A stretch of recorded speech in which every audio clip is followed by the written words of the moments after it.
پتھر کتنا سخت ہوتا ہے وہ اپنی سختی کے معاملے میں محتاج تعارف نہیں، کتنا سخت ہوتا ہے پتھر، لیکن جب وہ کسی کے لیے موم بن جائے، اس پر قدموں کے نشان چھپ جائے تو یہ بڑی مثال بن جایا کرتی ہے، بڑی بات ہو جایا کرتی ہے۔ ہم نے ریتوں کے اوپر قدموں کے نشان چھپتے ہوئے دیکھا، کیچڑ میں قدموں کے نشان چھپتے ہوئے دیکھا، لیکن پتھروں پر قدموں کے نشان چھپتے ہوئے ہم نے بہت کم دیکھا ہے۔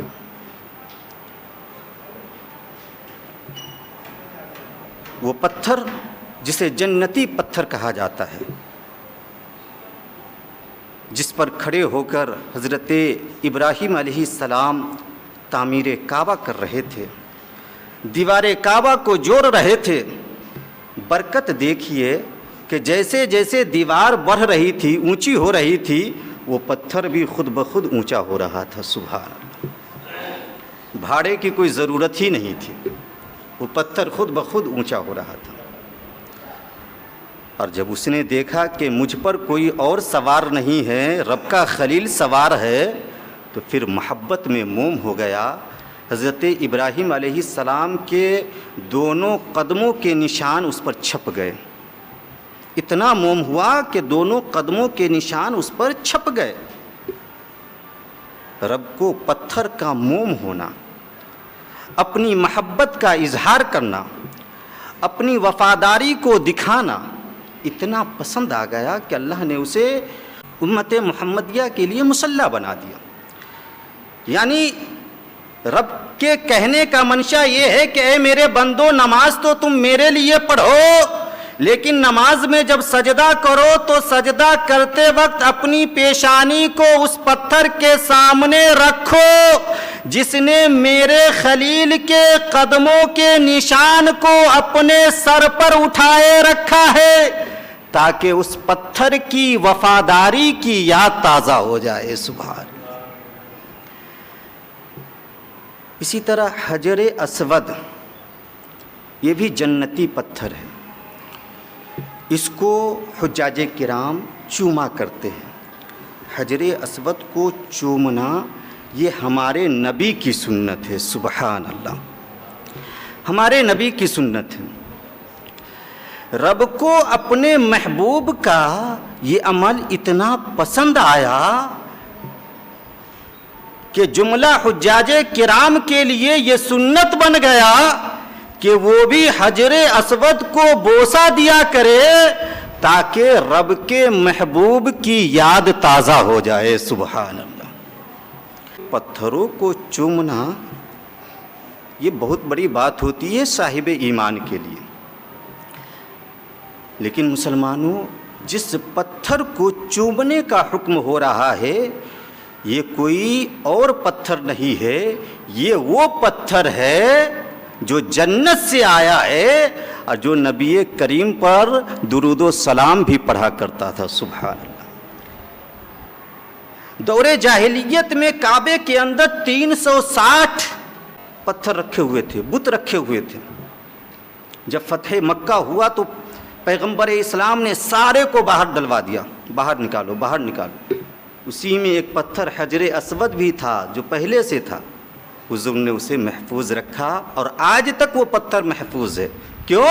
کہ وہ پتھر جنتی ہے اور وہ حضور پر درود و سلام بھی پڑھا کرتا تھا۔ سبحان اللہ۔ جب پتھر حضور پر درود و سلام پڑھے تو حضور اس پتھر کو پہچان لے اور ان کا چاہنے والا ان پر درود و سلام پڑھے تو کیا حضور اسے نہ پہچانے؟ ایسا ہو سکتا ہے؟ بالکل نہیں۔ اس لیے حضور پر درود و سلام بھی پڑھا کریں۔ پتھر پتھر ہے، ظاہری میں تو پتھر پتھر ہی لگتا ہے۔ یہی وجہ ہے کہ حضرت عمر نے ایک مرتبہ حجر اسود کے سامنے کھڑے ہو کر کہا، اے حجر اسود سن، میں اچھی طرح جانتا ہوں کہ تو ایک پتھر ہی ہے جو نہ نفع پہنچا سکتا ہے اور نہ نقصان پہنچا سکتا ہے، اگر میں نے رسول پاک کو تجھ پر ہاتھ رکھ کر چومتے ہوئے نہیں دیکھا ہوتا تو عمر تجھے کبھی نہیں چومتا، عمر تجھے کبھی نہیں چومتا۔ عمر تجھے اس لیے چوم رہا ہے کہ تجھے حضور نے چوما ہے، سبحان اللہ۔ اس لیے اس پتھر کو چومنا حضور کی سنت ہے، لیکن حقیقت یہ ہے کہ وہ پتھر نفع بھی پہنچا سکتا ہے اور نقصان بھی پہنچا سکتا ہے۔ جب حضرت عمر نے ایسا کہا تو حضرت مولا علی نے فرمایا، اے عمر، جو آپ نے کہا وہ صحیح نہیں ہے، بلکہ یہ وہ پتھر ہے جو نفع بھی پہنچا سکتا ہے اور نقصان بھی پہنچا سکتا ہے، سبحان اللہ۔ وہ کیسے؟ تو حضرت مولا علی نے فرمایا کہ جب اللہ رب العزت نے روز ازل میں تمام روحوں سے اپنی ربوبیت کا اقرار کروا لیا تو اس عہد نامہ کو تحریر کروا کے اسی پتھر کے حوالے کر دیا جسے اس نے محفوظ کر لیا، یعنی یہ اپنے اندر نگل گیا۔